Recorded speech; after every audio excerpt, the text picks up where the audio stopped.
Bonjour, je m'appelle Alexiane Zelinski, je suis volontaire de solidarité internationale ici à Accra, au Ghana. Au niveau de mon parcours, moi j'ai fait Sciences Po puis les mines Paris Tech et je bosse depuis 3 ou 4 ans. Je travaillais à la ville de Paris avant, toujours sur les sujets de transition écologique des villes. Et donc ma motivation de venir ici au Ghana, en fait, c'est dans le cadre d'un suivi de conjoint. Mon conjoint a été nommé ici au consulat d'Accra et j'ai trouvé en fait par hasard, par un heureux hasard, ce VSI dans le même timing. Donc, je suis arrivée en octobre 2023, donc ça va faire 10 mois environ. C'est une mission d'un an, donc je finis en octobre prochain. Et le contrat, c'est un volontariat de solidarité internationale. Moi, c'est un peu particulier, j'ai trois structures autour de moi. Donc, je suis envoyée par l'association LADIS, qui envoie en fait des volontariats de solidarité internationale, mais aussi des services civiques, des corps de solidarité européens. Ma mission, c'est cette coopération entre la ville de Paris et la mairie d'Accra. Donc, en fait, je suis envoyée aussi par la ville de Paris. Mes collègues font partie de la délégation des relations internationales à la ville de Paris.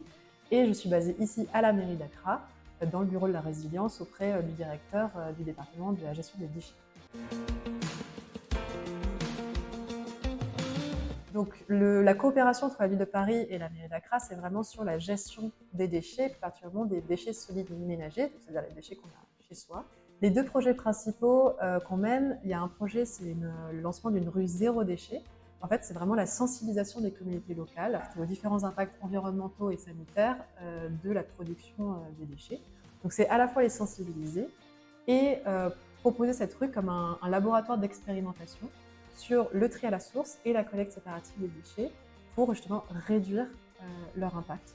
Et le deuxième projet principal, c'est le développement d'outils informatiques.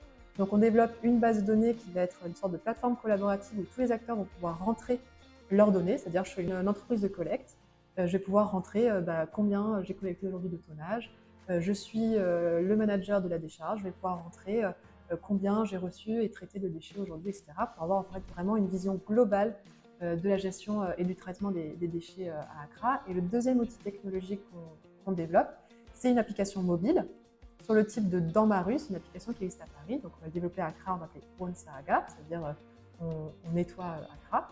Et le but, c'est vraiment d'intégrer les citoyens, avoir une plus grande participation citoyenne dans la gestion des déchets. En fait, ils vont pouvoir, via cette application mobile, signaler si la collecte s'est mal passée ou si les collecteurs sont pas venus, etc. Donc il y a vraiment des enjeux très importants autour de la gestion des déchets au Ghana. Il faut savoir qu'aujourd'hui, il y a uniquement 75% de la ville d'Accra qui est collectée en porte-à-porte. Donc il y a 25% des déchets qui n'est pas géré. Donc ça veut dire quoi? Ça veut dire que c'est jeté dans la rue ou en décharge sauvage, ou bien c'est brûlé avec toutes les vapeurs toxiques qui peuvent s'en échapper. Et sur ces 75% donc, qui sont effectivement collectés, il faut savoir que 90% des déchets partent en décharge contrôlée, mais c'est des décharges qui sont très vite saturées. La décharge qui est utilisée à Accra est située à 90 km à l'aéroport de la ville, donc ça crée aussi énormément d'effets de serre. Et il y a uniquement, je crois aujourd'hui, moins de 10% des déchets qui sont effectivement recyclés ou compostés. Donc on n'a pas de valorisation des déchets. Et tout ça fait que le secteur des déchets a un impact très important au Ghana. C'est 44% des émissions de gaz à effet de serre. C'est le premier contributeur de gaz à effet de serre au Ghana, c'est les déchets. Donc c'est assez intéressant, surtout pour voilà, quelqu'un qui vient d'Europe, c'est qu'ici on a des partenaires qui sont très différents dont on a l'habitude. Donc il y a les entreprises privées formelles qui gèrent un tout petit peu moins de 50% des déchets à Accra, mais il y a le secteur informel qui gère un peu plus de 50% des déchets. Donc ce secteur informel, c'est qui? C'est vraiment des personnes, des individus qui vont par exemple ramasser les déchets dans la rue, aller collecter des personnes, mais qui ne font partie d'aucune organisation formelle. Donc la mairie d'Accra essaye un petit peu de les formaliser avec la constitution de coopérations ou d'associations, en essayant aussi de les intégrer financièrement, de manière économique, sociale, en leur proposant des couvertures santé, etc.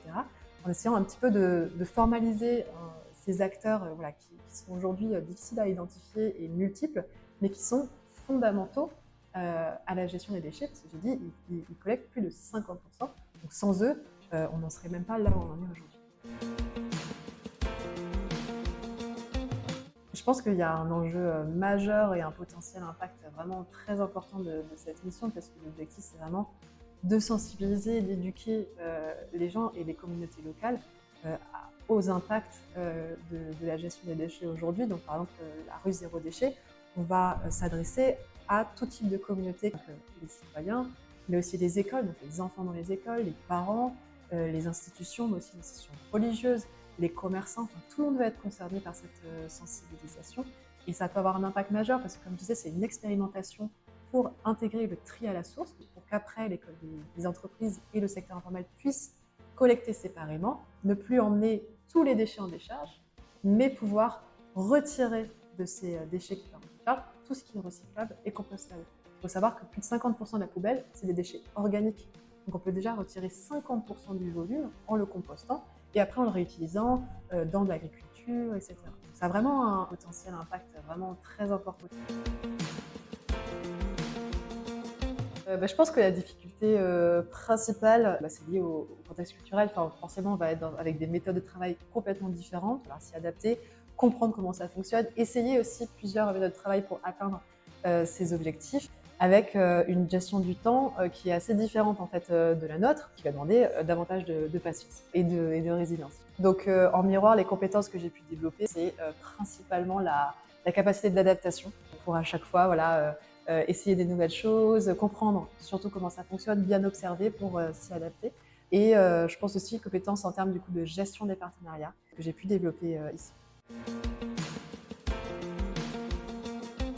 Moi j'ai envie de dire go, faut se lancer, faut y aller parce que c'est vraiment des expériences qui changent fondamentalement quand même hein, qui on est. C'est des expériences je pense qui marquent à vie.